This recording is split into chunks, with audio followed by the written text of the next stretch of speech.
Quiero poder dar paso y bienvenida a una maravillosa muestra de los expertos profesionales de gran y magnífica trayectoria de distintos sectores que hoy nos están acompañando aquí. No están todos los que son, pero sí son todos los que están. Quiero dar paso a especialistas, divulgadores, asesores de grandes compañías que serán capaces de, a través de su conocimiento y experiencia, ofrecer un conocimiento impagable a las startups que impulsemos y igualmente a todos los que hoy nos estáis siguiendo y los que posteriormente podáis visualizar el vídeo. Quiero dar la bienvenida a Coro Saldaña. Muchísimas gracias, Coro. Te presento. Digital Fashion, por favor, adelante. Digital Fashion Business Executive con más de 20 años de experiencia en moda, 11 años en el negocio digital, una extensa trayectoria en la generación de negocio, gestión de proyectos, coordinación de equipos multidisciplinares, alta capacidad analítica, visión transformadora y una gran sensibilidad comercial. Participa como Startup Mentor en distintos foros de emprendimiento como Endeavor y su empresa Startup Lab. Bienvenida, Coro, muchísimas gracias. Damos paso a nuestro segundo participante, Sergio Lucas. Gracias, Sergio. Es repetidor de nuestra casa. Bienvenido. Sergio Lucas es CEO de Fashionalia, un ejecutivo con 20 años de experiencia en el desarrollo de negocio, gerencia de equipos multidisciplinares y la gestión de relaciones comerciales a nivel internacional. Se enorgullece de su capacidad para formar relaciones profesionales duraderas y de su garantía personal en la construcción de servicios fiables. Estratégico e innovador, que se lo digan encabezando Fashionalia, tiene un talento especial en la creación de equipos de alto rendimiento e inspira excelencia a todos los que le rodean. Muchísimas gracias, Sergio. Nuestro tercer invitado, Alejandro Gutiérrez. Adelante, Alejandro. Bienvenido igualmente, también repetidor.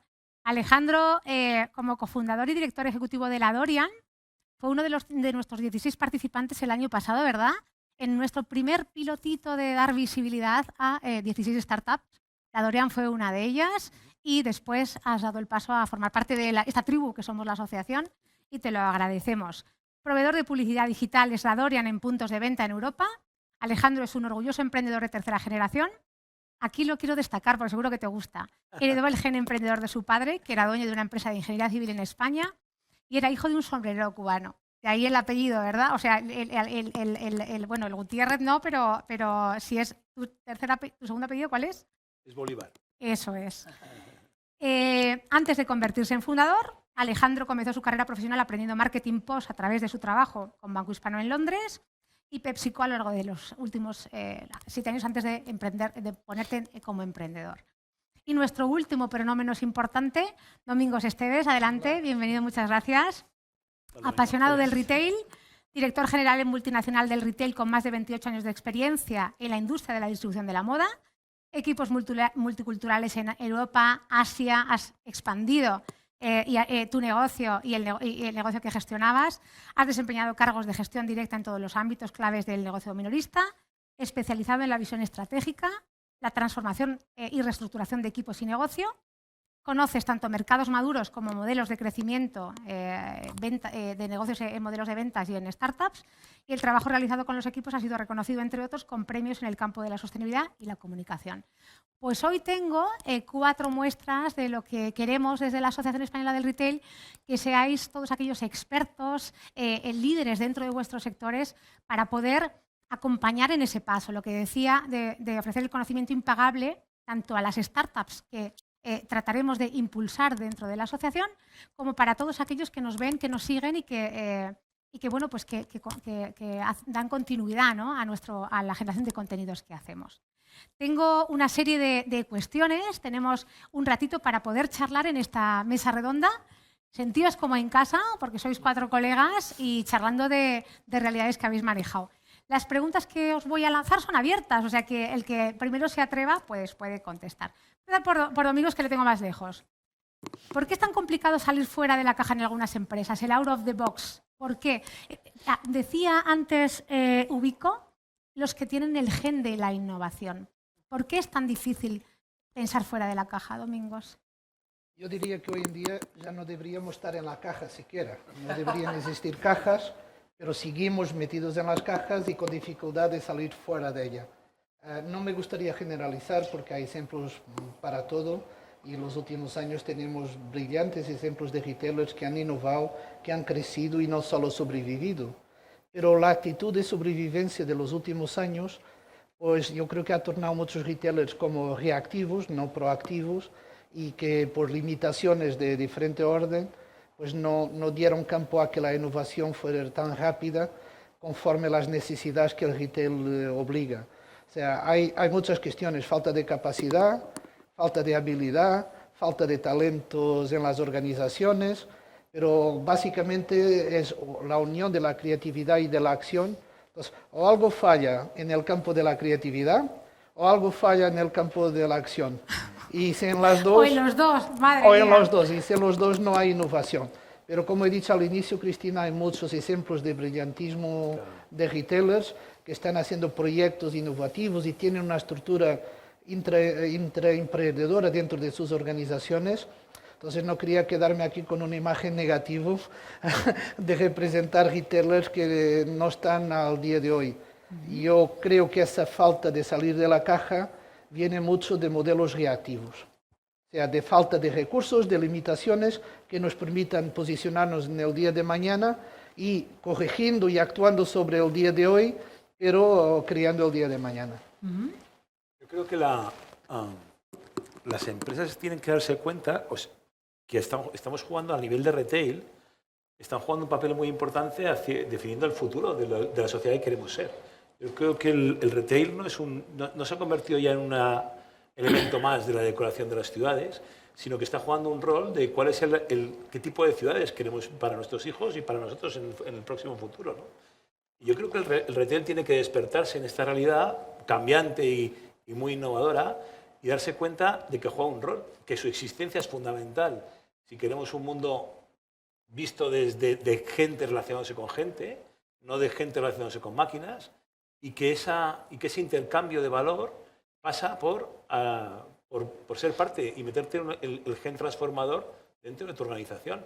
Y que no podemos evitar ese conflicto, ese choque. Porque si lo evitas, estás dejando o apostando por una sociedad deshumanizada o con menos presencia de la relación entre personas, ¿no? Entonces yo creo que el retail más que nunca juega ahora mismo en la sociedad un papel decisor de cuál es el modelo que quiere seguir la sociedad en la que se desenvuelve entre potenciar las relaciones humanas o potenciar las relaciones hombre-máquina, ¿no? Yo creo que ese equilibrio que hasta ahora el retail no estaba tan, amenazado o tan impulsado a tomar partido, tiene que tomar partido, tiene que tomar decisiones y tiene que actuar.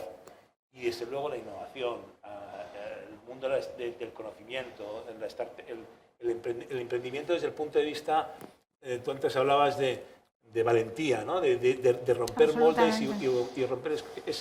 tiene que formar o tiene que integrarlo dentro de su ADN. Y eso no se está fuera o dentro de la caja, lo que es la caja. La nueva caja es esto. Y no se puede uno esperar demasiado tiempo a que la caja se configure. Está configurada, hay que jugar. Fabulosa reflexión. Yo tomo un poco como punto de partida lo que ha dicho Domingos y lo que ha dicho Alejandro. Yo creo que efectivamente hay organizaciones que les cuesta salir de la caja por un motivo muy sencillo y es...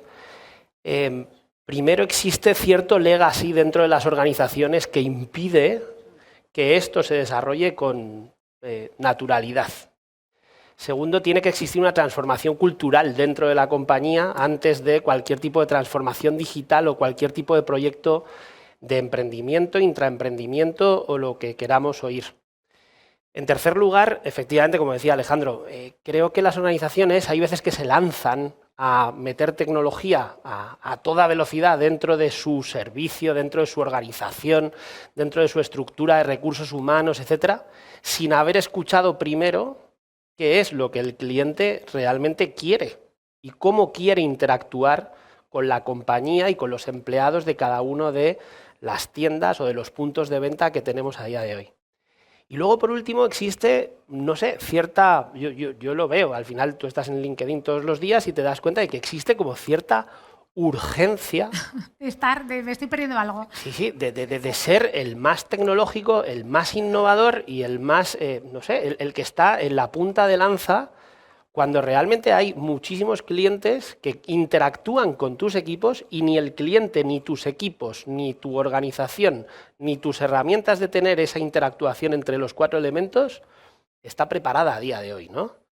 Entonces, Yo creo que hay que pensar en que efectivamente hay que ir saliendo fuera de la caja, pero con cierto sentido común, con cierta escucha al cliente y sabiendo o siendo muy consciente de lo que es tu organización y lo que tienes que cambiar para que ese salto fuera de la caja se produzca. Si no, es un error absoluto. Y por supuesto hay otra cosa más. Yo que vengo de startup, hay una cosa que se llama presupuesto. Cuando, Con el presupuesto hemos topado. Claro, cuando el budget de la compañía te dice que tienes que cumplir unos objetivos de crecimiento con respecto al año anterior de X y resulta que tienes que destinar un 20-30% de ese presupuesto a innovación o a cumplir los objetivos, la cosa se complica. Y ahí es donde efectivamente realmente creo que tiene que venir el auténtico salto, el ser valiente, el tomar esa conciencia emprendedora y tomar decisiones. Qué bueno.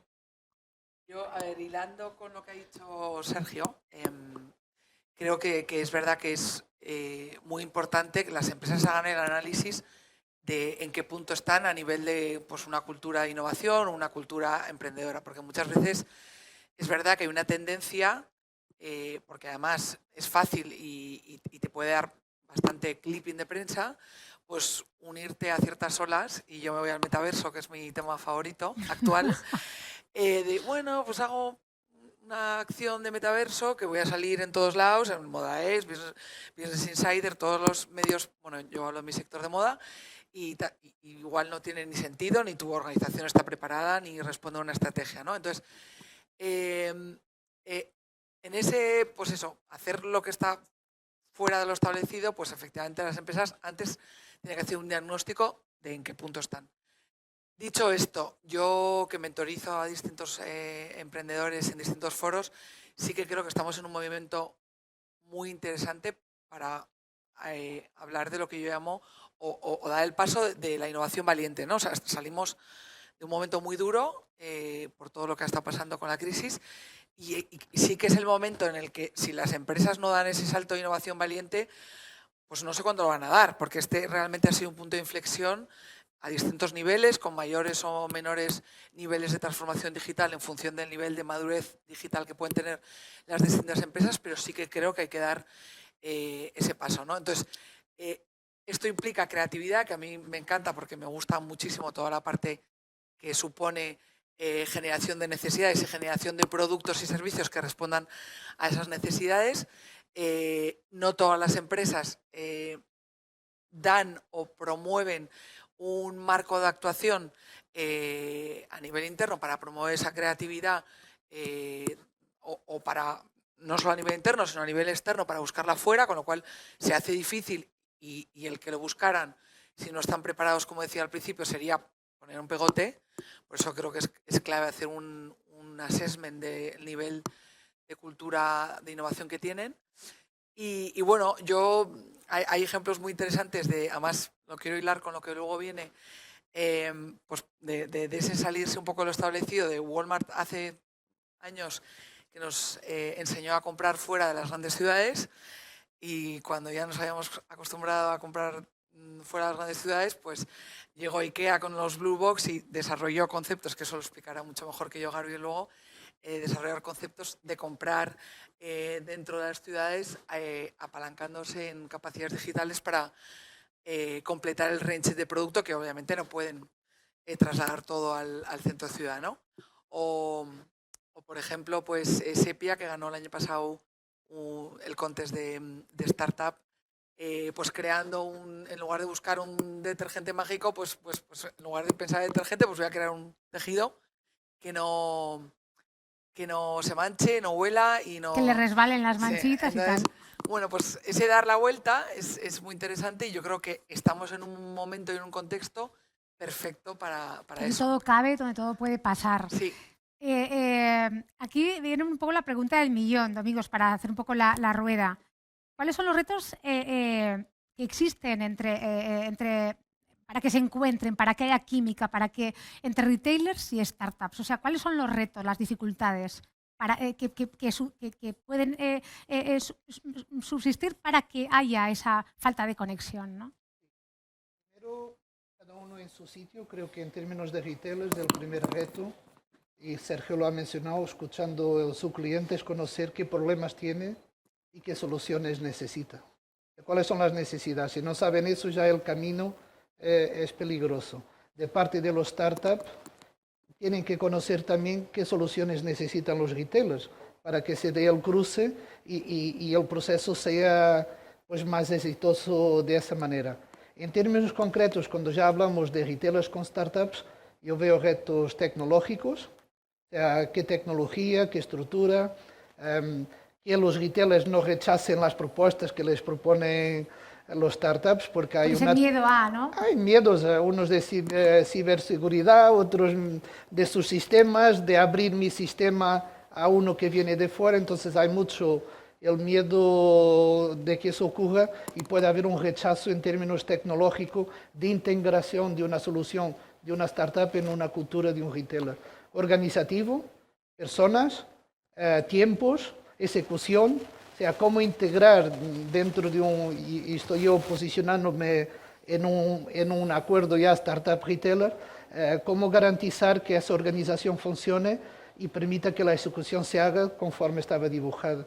Y última, el tema financiero. Ya lo hemos hablado aquí de diferentes modales, pero que por supuesto, que budget, qué se paga, qué se recibe, dónde ganas tú, dónde gano yo o dónde ganamos los dos, que debería ser eso la cuestión y no tanto intentar sacar un provecho a corto plazo uno de los dos intervinientes. Qué bueno. Es que tienes mucha razón. Yo desde mi punto de vista, la relación tiene que partir desde un equilibrio de mirar hacia el mismo sitio con ojos de rentabilidad. Es decir, yo creo que la innovación, la tecnología, tiene que aportar dentro o fuera de esa caja que hablabas antes a modelos de negocio que sean rentables, sostenibles y proyectables en el tiempo, ¿no? Y creo que en las startups a veces cometemos el error de plantarnos delante de un cliente, hablar de nuestro libro y no entender demasiado cuál es la evolución o la necesidad que tiene realmente ese cliente, ¿no? o ese posible esa empresa, ¿no? La empresa tiene que entender que la startup es una idea en mayor o menor grado de evolución que viene a solventar un problema o aportar una tecnología que en un plazo, que puede ser corto o largo, va a suponer un game changer en su evolución. Y si no, esa relación tiene que cortarse rápidamente. Es decir, si la empresa no es capaz de identificar en la startup un modelo de growth en cualquier entorno, ya sea de loyalty, ya sea de rentabilidades, de eficiencias, entonces la empresa tiene que también decir no, igual que la startup tiene que identificar que su modelo tiene que volver para atrás, rehacerlo y volver al mercado después de lo aprendido, ¿no? Entonces, todo ese doudés que hay en la relación entre empresa y startup tiene que estar regido por modelos de rentabilidad, por alto impacto y por capacidad de generar sistemas expertos, por capacidad de aprendizaje. Y esa capacidad de aprendizaje, las empresas tienen que ser capaces también de alimentarla y de tener el tiempo, la cadena de valor para alimentarlo, ¿no? Yo creo que con esos, digamos, tics dadas a una lista de qué tiene que tener una startup para sentarme conmigo y qué tiene que tener una empresa para que yo le aporte valor, yo creo que de ahí salen seguro proyectos potentes, ¿no? No, súper bien explicado y además lo conoces de absoluta primera mano, igual que Sergio. A ver, yo lanzo un símil muy parecido que cualquier retailer o cualquier empresa tradicional que lleva años y años funcionando hace con total naturalidad y sin embargo le cuesta mucho a la hora de acercarse a una startup. Y es la siguiente, ¿no? Sale el gen de recursos humanos que llevo dentro, y es cuántas empresas a lo largo del año contratan a un headhunter para atraer determinado talento que no tienes dentro de la compañía para que haga que tu empresa incremente su valor. Millones de veces, es algo absolutamente natural. El día a día, claro. ¿Por qué no hacemos lo mismo con las startups? Me explico.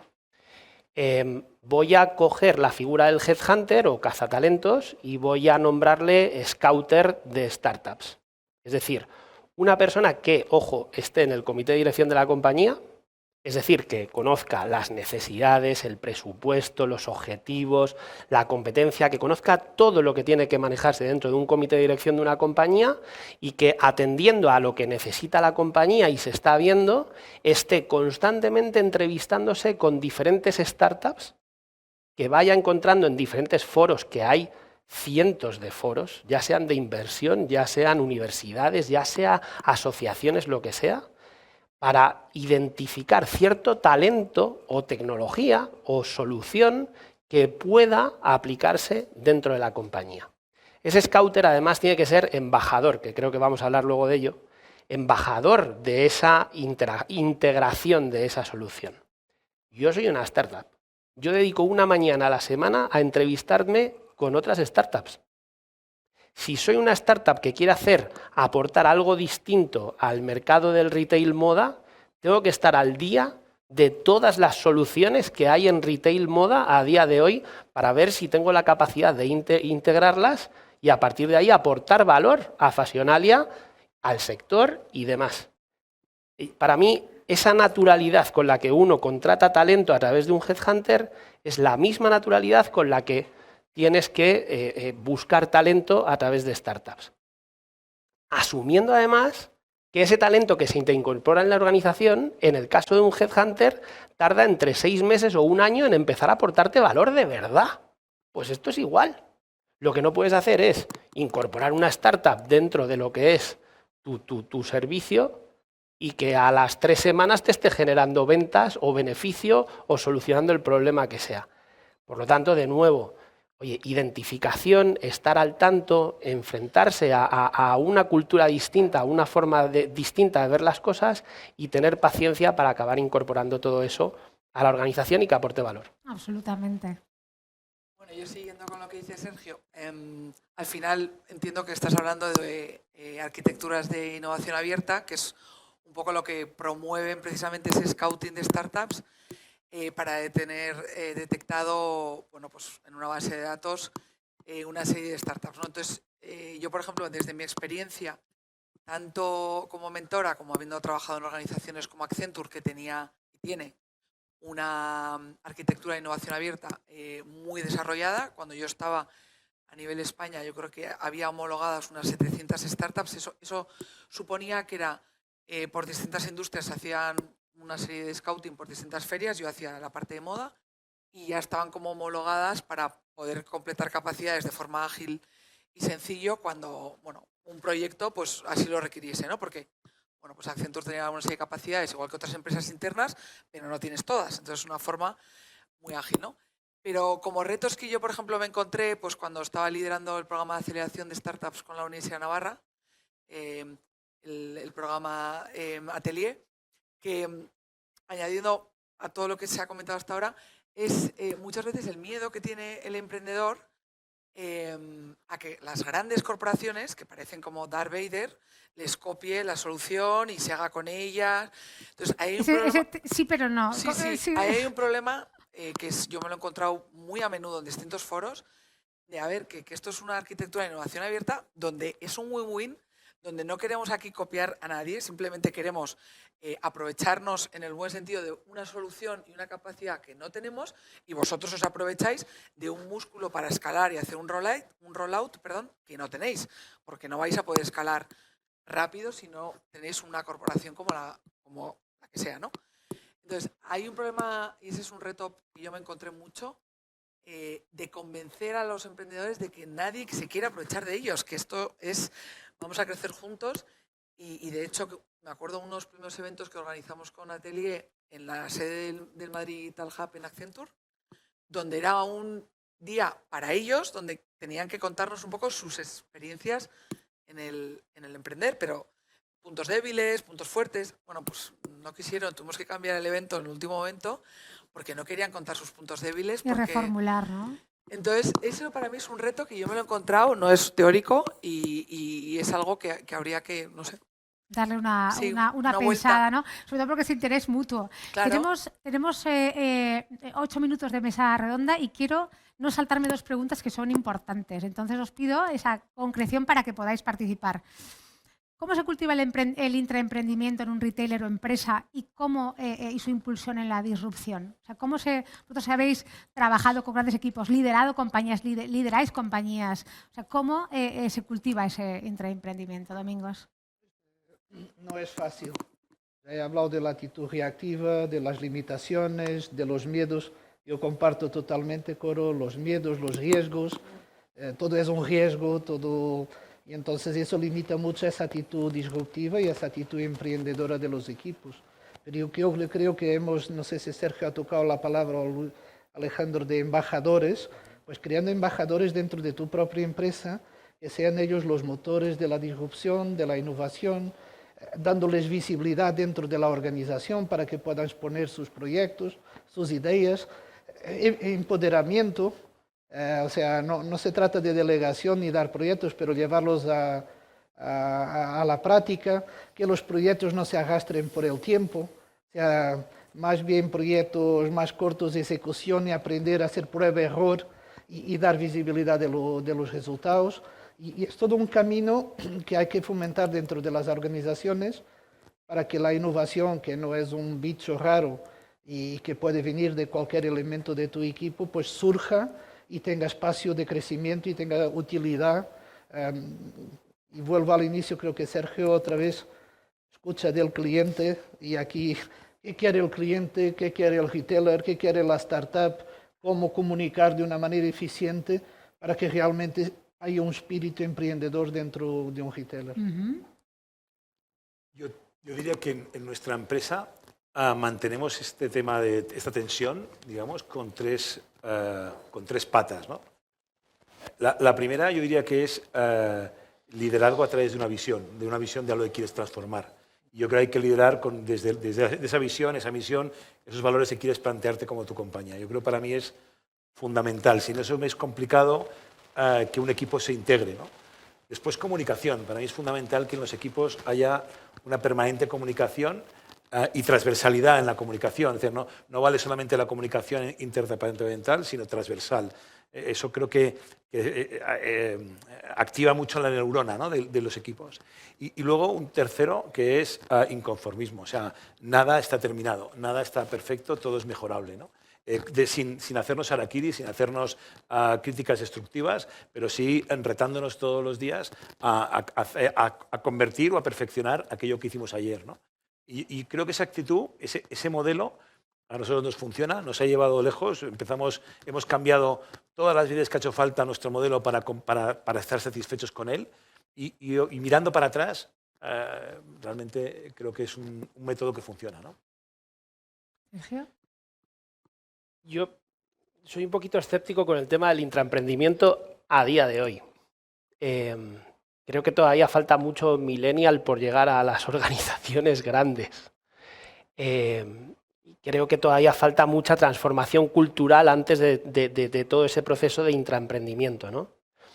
Yo, evidentemente, si desde el comité de dirección vuelvo de nuevo a decir que existe una auténtica convicción y un auténtico planteamiento de que tiene que haber un proceso de transformación e innovación de la compañía para entender a ese cliente que me está pidiendo otras cosas, puede tener éxito. Si vamos a contratar a un chico que ha tenido éxito en una startup para meterle dentro de la organización como director de innovación, lo metemos en un despacho y a ver qué se inventa, fracaso absoluto. Y por otro lado lanzo otra, ¿vale? Que es, tenemos cientos de grandes empresas que quieren emprender, que quieren innovar, y tenemos cientos de startups que tienen esos proyectos de emprendimiento, que tienen esas ideas, que tienen otra forma de ver las cosas, pero no tienen dinero. Y se van a buscar incubadoras, aceleradoras, inversores, business angels, etcétera, etcétera, cuando las grandes empresas tienen mucho dinero. Y necesidades. Por supuesto. Entonces, yo creo que ahí es donde existe el vínculo. Lo que no tengo claro es si la startup tiene que entrar directamente dentro de la gran organización o tiene que trabajar en paralelo durante un tiempo en otra forma de hacer las cosas hasta que luego hagamos el trasplante, por decirlo de alguna forma. ¿Bien? Pero realmente creo que ese vínculo, ¿no? O sea, cosas como las que hace Mercadona con su lanzadera, creo que deberían promulgarse muchísimo más. La empresa tiene la capacidad de financiar startups que te den soluciones después. Es un win-win absoluto. Absolutamente. Y es el crecimiento de las dos. Por el parte del emprendedor, efectivamente, como decía Coro, apartar ese miedo de que la gran compañía, por un X% de mi capital, me va a quitar todo el conocimiento, todo el talento que yo tengo. Pero es que hasta que no se produzca eso, muchas veces ese miedo no va a desaparecer, en mi opinión. ¿Coro? Bueno, yo por añadir un poco ya lo que se ha comentado y repitiéndome, creo que es clave hacer un diagnóstico de la cultura intraemprendedora de la empresa para ver si está preparada y si está preparada, que desde luego haya un marco de actuación para ese intraemprendimiento, ¿no? Que lo sostenga. Pues un programa de intraemprendimiento, que haya un sponsor, sí, por parte de la alta dirección, que esté comprando internamente ese intraemprendimiento, que haya un apoyo a través de políticas de compensación o ayudas económicas al intraemprendedor, que se le facilite un espacio de trabajo y horas de jornada laboral para poder intraemprender, que no haya miedo al fracaso, porque muchas veces también puede haber miedo por parte del empleado a fracasar, que no sienta que va a haber represalias contra él. Y luego también creo que es muy importante para promover esa cultura es también toda la parte de transparencia, y vuelvo un poco a lo mismo, de que quede claro para el emprendedor que nadie se va a hacer con nada que se desarrolle, de quién va a ser toda la parte de propiedad intelectual, toda esa parte de dejarla también muy claro para que no haya ese miedo, ¿no? De se van a aprovechar de mí y estar como con miedo a emprender, ¿no? Pero yo creo que sí que hay empresas que están preparadas, no todas, obviamente. Lo veo muy interesante porque es una forma, bueno, pues de a través del talento tener una ventaja competitiva que es muy interesante. Se fomenta la retención, se fomenta el compromiso y para las grandes empresas también detectan el talento importante, ¿no? O sea, con lo cual creo que veo un win. Y una forma de ser competitiva a través de poner en valor a tu gente. Pues como nos queda un minutito, Sí. tenéis 10 segundos.